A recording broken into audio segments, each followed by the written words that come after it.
বাড়িতে বসে বসে বাইরের এই সুন্দর দৃশ্যটা দেখা ছাড়া আর কোনো উপায় নেই। কি করব, কিছুই তো করার নেই। বাইরে তো আর ঘুরতে যেতে পারবো না। আজ হনুমান জয়ন্তী, বাড়িতে কেউই নেই। বড়মশাইও গেছে খেলতে, আর মা বাবার সামনে একটা পুজো হচ্ছে হনুমান মন্দিরে, তো সেখানে গেছে। আর এখানে আমি, আমার ভাই মন খারাপ করে বসে আছি।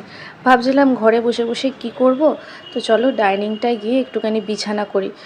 বিছানা করে একটুখানি টিভি দেখব। টিভিটা যেহেতু ডাইনিংয়ে, তো বিছানা করে এই গরমে ভাবছো বিছানা কেন করছি, কারণ শরীরে এত ছুঁচফুটিয়েছে যে মাটিতে বসতেও পারছি না, খুবই ব্যথা সারাদিকে। তো ওই জন্য একটুখানি বিছানাটা করে নিচ্ছি, যাতে মাটিতে একটুখানি শুতে পারি, বসতে পারি।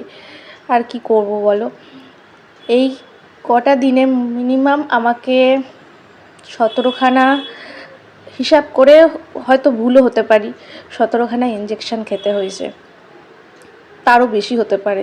ছুঁচ তো আরও ফুটিয়েছে, তো জানি না আর কটা খেতে হবে। যতক্ষণে অপারেশনটা হয় ততদিন খেতেই হবে। তো বিছানা নিয়ে চলে এসেছি, আর আমার সারা বছর একটা করে কম্বল মানে একটা চাদর লাগবেই, আর অনেকগুলো বালিশও লাগে। তো বড়মশাই থাকলে একটা দুটো বালিশে হয়ে যায়। আজকে বড়মশাইয়ের বালিশটাও নিয়ে নিয়েছি। জলও শেষ হয়ে গেছিলো, একটু জল নিয়েও চলে এসেছি।